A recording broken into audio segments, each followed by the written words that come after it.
Sergei Prokofiev can rightfully be called one of the most important artistic personalities of the 20th century. He was a formative part of three far-reaching cultural upheavals: the Silver Age of Russian culture, the avant-garde of Paris, and socialist realism. He composed in the midst of world wars and in epochal upheavals with a richness and abundance which leaves us speechless with admiration. Who was Sergei Prokofiev and what people and places influenced him? A biographical approach to the artist of the century from Russia.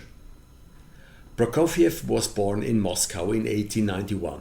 His father was a trained economist, and shortly after his marriage to Maria, he was employed as the manager of a remote estate called Sontsovka in the rural province of the Donetsk region. Much of the displeasure of his wife, who was highly educated and played the piano very well. Sergei grew up as an only child, as his parents had already lost two children, and Sergei was therefore the only child of his 34-year-old mother and 45-year-old father.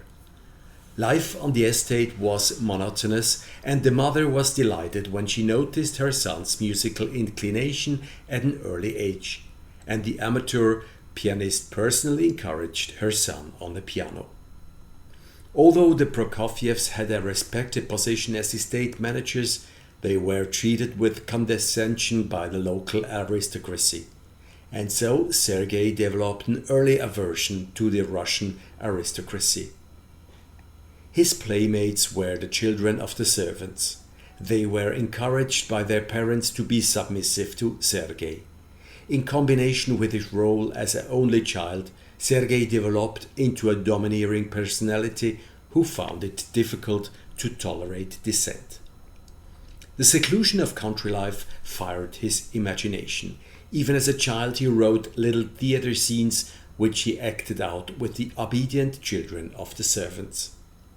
When Sergei was 9 years old, the family spent a few days in Moscow. A friend of the family arranged a meeting with Sergei Taneyev, the director of the Moscow Conservatory. Taneyev was impressed by the 10-year-old boy's talent and strongly recommended professional support. The visit to the music institutions in Moscow was an overwhelming experience for Sergei. Among other things, he saw Gounod's Faust and Tchaikovsky's Sleeping Beauty. Back in Sontsovka, Sergei was clear. He wanted to become a composer. He quickly wrote a short script and wrote an opera called The Giant, and he staged it with relatives and children of the estate employees. Sergei was the director, composer, conductor, musician, and actor all in one. On Taneyev's advice, his parents hired the young musician Reinhold Glier as a teacher. He regularly came to the estate to teach Prokofiev. This put a great strain on the family's financial situation, but the parents accepted the restrictions without complaint. During a visit to St. Petersburg a year later, he heard and saw many other masters such as Rachmaninov, Shalyapin, and Scriabin. Glier's work quickly bore fruit, and Sergei made tremendous progress in piano playing and composition. Glier encouraged Serge to record his impressions in a diary. Prokofiev now became a passionate diarist, so posterity knows a great deal about his life. Over the years, this almost developed into an obsession. He meticulously recorded everything and anything which would later irritate his friends at the conservatory, when he always recorded their lateness and for appointments down to the minute and even told them about it. When Sergei was 12 years old, his mother introduced her son to Glazunov, the distinguished director of the St. Petersburg Conservatory. Sergei played his compositions for him, and Glazunov was impressed by the boy from the provinces. Glazunov wanted him to join his conservatory and accompanied him through the many entrance examinations over the next few months. When these were completed, the parents decided that the mother should stay in St. Petersburg with her son, where some of her relatives also lived. For the mother it was an opportunity to escape the confines of Sontsovka, while for the father years of loneliness in the countryside began. Prokofiev described the lessons at the conservatory as agonizing at times. He certainly benefited enormously from the lessons, but he found the conservative views of the professors inhibiting. His highly placed conservative teachers such as Glazunov and Rimsky-Korsakov were undisputedly musically brilliant. Prokofiev held Rimsky-Korsakov in high esteem as a composer, but he found his teaching material conservative, boring and uninspiring. Rimsky, for his part, found his pupil Prokofiev capable but immature. Only Professor Cherepnin was receptive to the new trends, and he remained an important point of reference in Prokofiev's life in the years that followed. Thus, during his student years, Prokofiev began to write in two musical languages, conventional for examinations and lessons, and modern, daring, experimental for himself. His mother remained his most important reference person during this time. She organized his everyday life, and so it was no wonder that Prokofiev's social skills did not improve and that his conservative colleagues found Prokofiev a strange person. But musically, his time in St. Petersburg was a veritable firework of inspiration. During these years, the silver age of Russian art and literature began, which was echoed in music with artists of the century such as Stravinsky, Scriabin, Rachmaninoff, Shalyapin, Diaghilev, and Nijinsky. As a conservatory student, Prokofiev had access to cultural institutions and saw dozens of opera productions and theater performances every season, and later, as a member of the composition class, was also allowed to listen to many symphony orchestra rehearsals. Prokofiev spent all his pocket money on scores with which he could follow the rehearsals spellbound.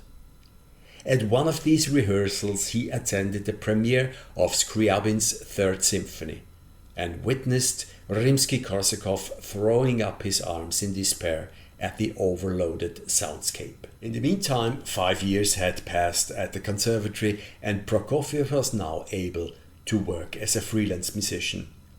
After completing his basic studies, Sergei decided to continue studying composition and piano part-time at the conservatory. At the same time, he wanted to establish himself as a freelance artist. His acquaintance with the organizers of the Evenings of Contemporary Music concert series was important for his professional development. They recognized Prokofiev's potential and began to support him. This was decisive for Prokofiev as he found support for his musical inclinations here in contrast to the conservatory. Stravinsky was also able to hear Prokofiev there in a small circle and was impressed. At the age of 18, Prokofiev was given the opportunity to perform at a public concert. Of all the artists involved, he was the most successful. Inspired by this encouragement, he increased his compositional activity and began to develop the percussive style of his piano music during these years. He was a brilliant pianist and was able to perform these works with astonishing power and a brilliant metallic sound.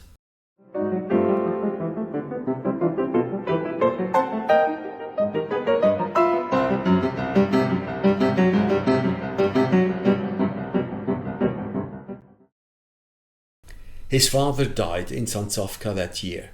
He had made many sacrifices for his son's future without being able to experience his later success. Prokofiev did not have a close relationship with his father, and the loss does not seem to have affected him deeply, but the death deprived him and his mother of their financial basis. This increased the pressure on Prokofiev to contribute to the family income. In 1912, he was given the opportunity to perform his first piano concerto in a public concert.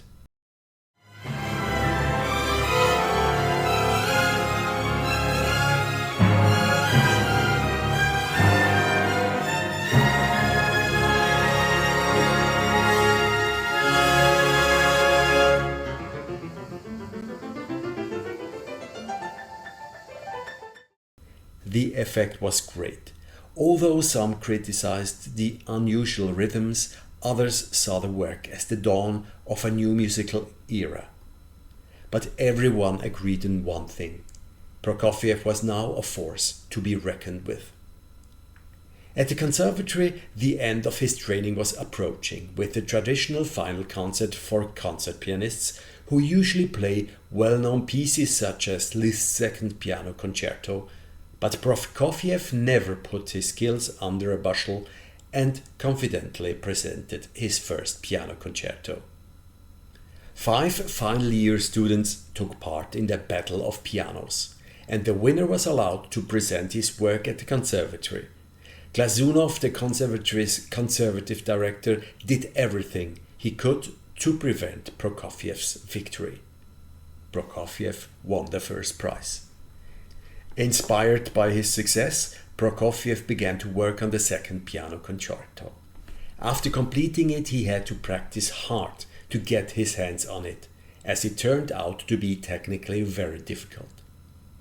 The premiere turned into a minor scandal. It was presented to a shocked conservative audience in Pavlovsk, the Tsar's summer residence, and provoked an excited reaction.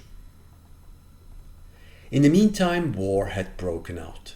Prokofiev was lucky. As the only child of a widow, he was legally exempt from military service. This allowed him to pursue his career despite the war. He started a relationship with the daughter of a rich industrialist, but her father did not want to give his daughter to a bohemian and rejected Prokofiev's engagement proposal.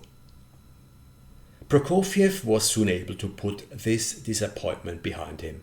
The director of the Evenings of Contemporary Music had introduced him to Sergei Diaghilev, the director of the Ballet Russe, which had been causing a sensation in Paris and throughout Europe for several years. Prokofiev played for him from his recently completed opera Maddalena and hoped to win Diaghilev for an opera project. But he turned him down and suggested a ballet project, a sign that he thought highly of Prokofiev. However, Diaghilev was not very fond of Prokofiev the man. The upper-class cultivated impresario was repelled by Prokofiev's arrogant, direct manner.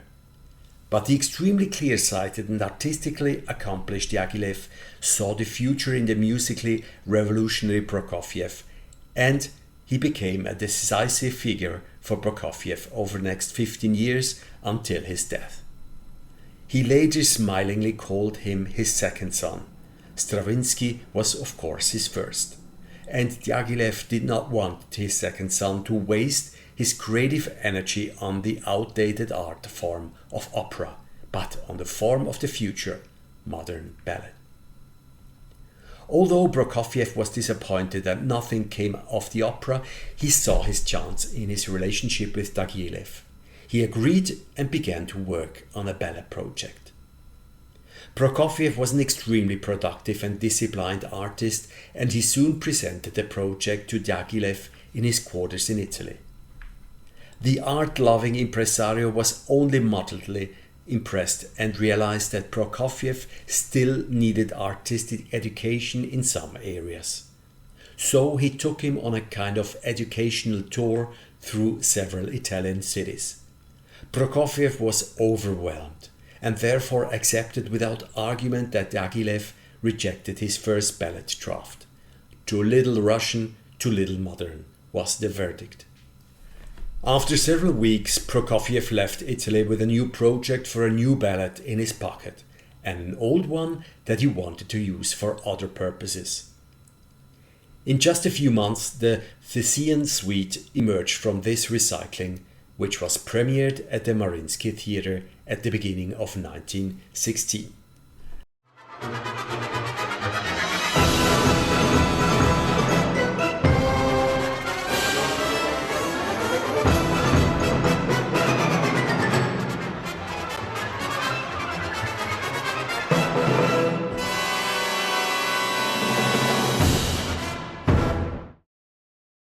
This archaic music was too much for his former teacher Glazunov, who was sitting in the audience. and he demonstratively left the hall during the performance. This performance caused quite a stir, and the reviews from conservative critics were sometimes scathing. Even more famous than the premiere was a performance that never took place. A year later, when a performance had to be cancelled at short notice because musicians had been withdrawn at short notice for a war mission, an article appeared the following day about this barbaric and motoric performance. It was written by a journalist who had already written the review in advance and had not realized that the concert had been cancelled. This was of course grist to Prokofiev's mill, as it exposed all critical reviews as prejudice. On Diaghilev's advice, Prokofiev visited Stravinsky in 1915, who had recently written internationally acclaimed productions of Petrushka and Sacre for the Ballet Russe. The visit was not easy for either artist, as they could not have been more opposite in personality and saw that they were serious rivals. However, Prokofiev was able to benefit from Stravinsky. He also attended performances of the Ballet Russe in Paris and London and began work on the ballet Le Chou, the buffoon. However, due to the turmoil of war, it would take until 1923 for the ballet to be staged. More on this later. In an astonishingly short space of time, St. Petersburg was transformed from the center of the Tsarist Empire to the capital of Bolshevik Russia. This world historical upheaval left surprisingly few traces in Prokofiev's works of the time. He was in real creative frenzy and composed one of his most famous works, the Symphonie Classique.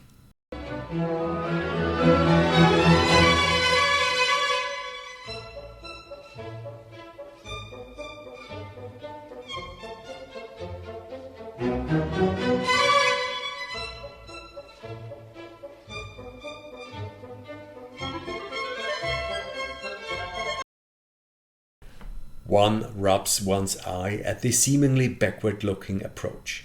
The musical avant-gardist Prokofiev put on a powdered wig himself and composed humor in music, in the midst of the great tragedy of the military and economic collapse of the Russian Empire.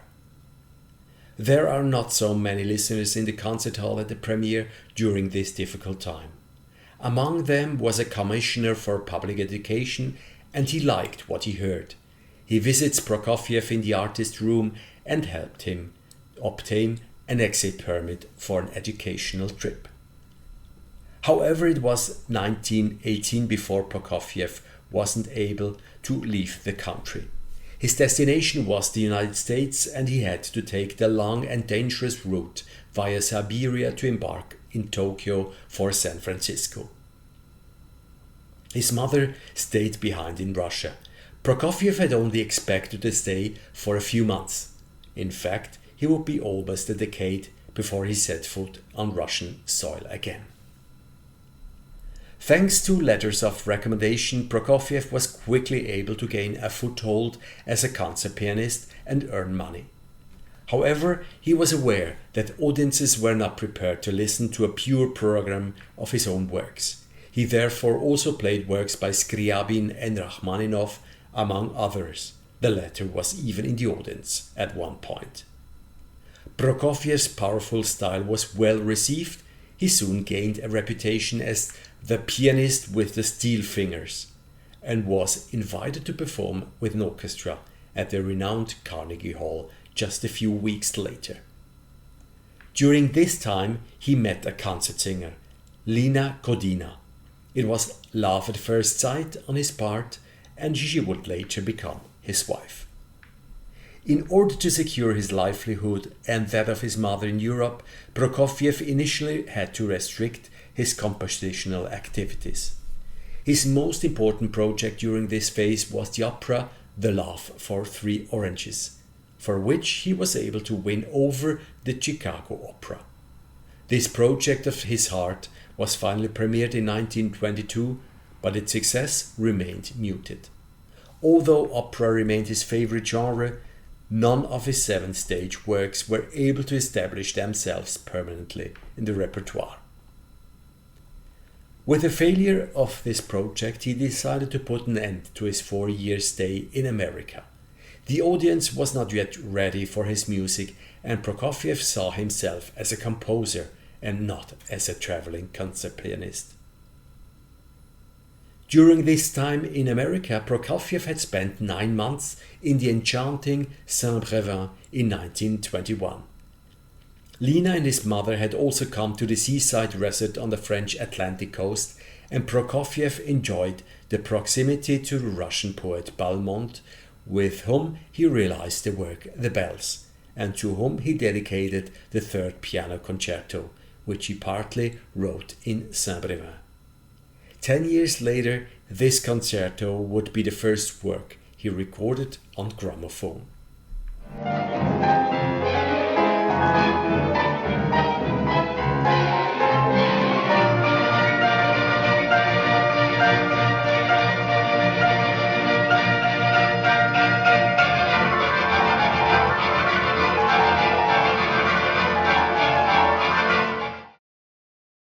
In addition to composing, he devoted himself extensively to his greatest hobby in Saint-Brévin, playing chess. There he received his friend, the world chess champion José Raúl Capablanca, against whom he played several games. In the meantime, the ballet russe had recovered from the post-war years of crisis, and Diaghilev called Prokofiev to Paris to stage the ballet Le Chou. Prokofiev had written most of the work before the war and had implemented important changes requested by Diaghilev in Saint-Brévin. The Paris performances were a great success, despite their rather weak choreography. The later famous choreographer Sergei Eisenstein, who danced in the premiere, later complained about the heavy costumes, which made dancing considerably more difficult. After the strenuous years in the USA, Prokofiev longed for peace and quiet and a place where he could devote himself entirely to composing. In the meantime, he and Lina had become engaged and they decided on the remote Ettal in Bavaria. A lot also happened in his private life. Prokofiev married Lina and she became pregnant with their first son, and his mother also moved to Ettal, although she was in poor health. But the 2 years in Ettal were not very fruitful. Prokofiev devoted himself almost exclusively to The Fiery Angel, for which he had written the libretto himself. However, the music was extremely complex and there were days when he could barely get more than 2 bars down on paper. The project petered out and later became the basis of his 3rd symphony in a revised form. Due to the economically difficult post-war years, Prokofiev repeatedly had to undertake months-long concert tours in order to earn a living. Prokofiev complained bitterly that his work as a composer was not enough to earn a sufficient income. The family decided to move to Paris to be closer to the concert life and its cash flows. However, for the next 5 years they were to lead an unsettled life, residing outside the city in the summer months and moving to different furnished Parisian apartments in the winter months. Compositionally, things did not go smoothly either. Prokofiev's increasingly complex and dissonant compositional style was not well received. His 2nd symphony, which was premiered in Paris by his old friend Sergei Kusevitsky, proved to be a failure. In the same year, his mother died at the age of 69. In a difficult phase of his life, Prokofiev's desire to return to Russia began to grow. He intensified his correspondence with old friends and acquaintances in his homeland. It was again Diaghilev who opened up new artistic perspectives for Prokofiev. The rise of Russian collectivism and the Russian pavilion at the Exposition des Arts Déco in Paris had fueled interest in Russia and inspired Diaghilev to commission a ballet about the new Soviet man in the age of industrialization. Prokofiev took up the theme enthusiastically and composed Le Pas d'Acier, which premiered in Paris in 1927 to great acclaim.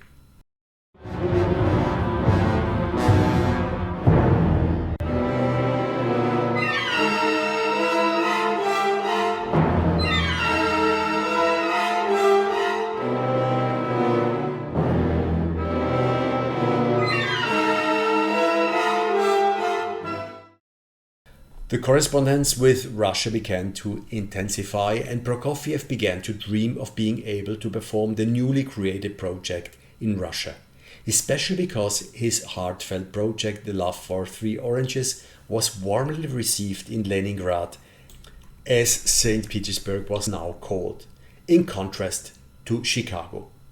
The Communist Party saw Prokofiev's approach as an opportunity to achieve a propaganda success, and he was invited to visit Russia in 1927. What happened next exceeded his wildest expectations, as St. Petersburg was now called, in contrast to Chicago. The Communist Party saw Prokofiev's approach as an opportunity to achieve a propaganda success, and he was invited to visit Russia in 1927. What happened next exceeded his wildest expectations. His performances in Moscow and Leningrad turned into veritable triumphal processions, and he was celebrated like a returned hero. Moved, he attended a performance of his opera Love for Three Oranges. Sitting next to him was the very cultural commissioner who had visited him 10 years earlier during the interval of the performance of the classical symphony. Enthusiastic, Prokofiev decided to visit Russia regularly in the following years. His second visit took him near his birthplace in the Ukraine, among other places. 3 young musicians, who would later become influential interpreters of his music, sat in on a concert here. Back in Paris, Prokofiev worked on another ballet project for the Ballet Russe, The Prodigal Son. And again, Prokofiev was pleased with the great response from the audience. However, the success was overshadowed by the many disputes that arose during the work on the project with artists such as Balanchine. Stravinsky, whose Renard was performed in the first part of the evening, later wrote about Prokofiev's difficult personality, who always wanted to dominate in social contacts and who took great pleasure in making others look ridiculous, and who was probably a real sadist. Even more drastic for Stravinsky and Prokofiev was the fact that Diaghilev died in 1929 as a result of diabetes, which could not be cured at the time. Prokofiev thus lost his most important point of reference in Paris. But artistically, Prokofiev underwent a breathtaking transformation in the 1930s. He called his new style New Simplicity.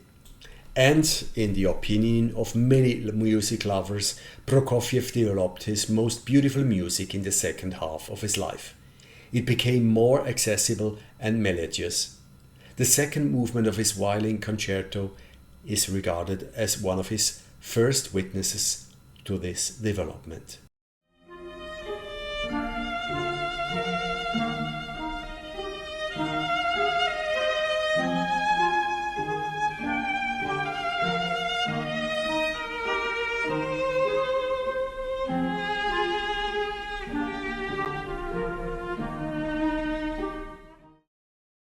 During this time, Prokofiev's thoughts of returning home began to take shape, despite the opposition of his Spanish-born wife, who was against his plan and did not want to leave Paris under any circumstances, especially as the family's financial situation had improved greatly thanks to the successful ballet and gushing royalties from the USA. When Stalin came to power, Soviet cultural policy also began to change, which would not remain without effect on Prokofiev. His project for a Russian performance of Le Pas d'Acier was the first to be shattered. The Soviet cultural authorities accused the work of painting a distorted picture of reality, written by selfish emigrants who had left their country in difficult times. Prokofiev reacted and now pursued a new ballet project, which was inspired by the Bolshoi theater, the setting of Romeo and Juliet as a ballet. He composed much of the music during a stay in Polinovo, the summer residence of the Bolshoi theater, and returned in the autumn for a rehearsal performance. However, the Bolshoi ensemble, which was influenced by Tchaikovsky's music, found the unusual syncopated rhythms difficult and rejected the work. It was to be another 5 years before the work was performed in Leningrad.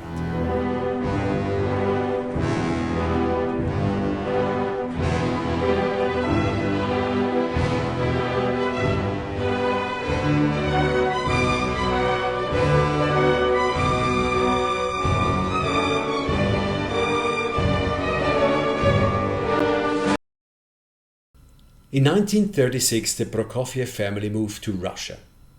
Prokofiev had insisted with the Soviet authorities that he be allowed to continue traveling abroad and that the Russian state guarantee him a privileged standard of living.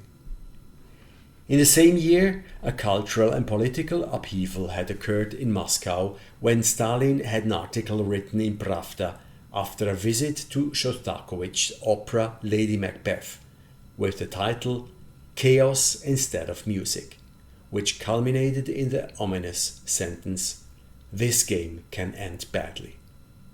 Prokofiev fed potential critics by continuing to insist on wearing his expensive Western suits in impoverished Russia. In 1937, he even took the liberty of importing an expensive Ford to a country where people could barely afford a bicycle. Prokofiev's creative thirst was unabated, and when he visited the children's opera with his children, Natalia Satz, the director of the children's opera, asked Prokofiev to write a work that would introduce children to orchestral instruments. Prokofiev was delighted and wrote the verses to Peter and the Wolf himself. The work was a great success. Флейта, птичку, гобой, утку, кларнет, кошку. A year later, Prokofiev was shocked to learn that Satz had been imprisoned in a gulag because her husband, a high government official, had fallen victim to a purge. In 1937, Prokofiev undertook one of his last trips abroad. It took him as far as Hollywood, where he met Walt Disney. Prokofiev was impressed by the progress made in the art of film. This visit was all the more important because the following year the Russian film director Sergei Eisenstein approached him with the idea of making a musical film about the Russian national hero Alexander Nevsky. Prokofiev saw the medium of film as an opportunity to reach an audience of millions with his music, and Eisenstein became his second important artistic father figure after Diaghilev. Like Diaghilev, Eisenstein was a highly educated, visionary intellectual from an upper-middle-class background who knew how to focus Prokofiev's artistic energy and ideas. Prokofiev had a keen sense for the rhythm of film scenes. As Eisenstein later described, Prokofiev began drumming with his fingers while watching the film scenes until he had picked up the right rhythm and was able to compose the appropriate music. The Battle on the Ice scene became famous, one of the most iconic moments in Soviet film music history. Prokofiev lived with his family in a spacious apartment by Soviet standards in a block intended for artists. Living together with Lena had not been without tension even in Paris, but Lena's frustration with her situation hardened the marriage. So it came as no surprise that Prokofiev left Lena when he fell in love with Mira Mendelssohn, 20 years his junior in 1941. The literary educated Mira now became an irreplaceable companion, who was also his lover, secretary, manager and advisor, and was appreciated by Prokofiev's friends as an extremely generous and clever person. Prokofiev now moved into a small 1.5-room apartment with Lina and her parents, which was not unusual by Soviet standards at the time. Prokofiev now devoted himself intensively to piano sonatas, which were premiered by Sviatoslav Richter and Emil Gilels, among others. Some of his most important works were composed during this period, including the piano sonatas number 8 and 9, which are admired for their technical virtuosity and emotional depth. With Hitler's attack on Germany, the war had also reached Russia, and the German troops were approaching Moscow. The Soviet leadership decided to evacuate the country's most important artists. Mira accompanied Prokofiev, and Lina and the children had to hold out in Moscow. 6 months later, Prokofiev was very lucky, as Eisenstein called him to Alma-Ata. While many other fellow composers were relocated to poorer, colder climes, Prokofiev was able to move to warm Kazakhstan, where Eisenstein worked on the film Ivan the Terrible, which was personally commissioned by Stalin through his Ministry of Culture.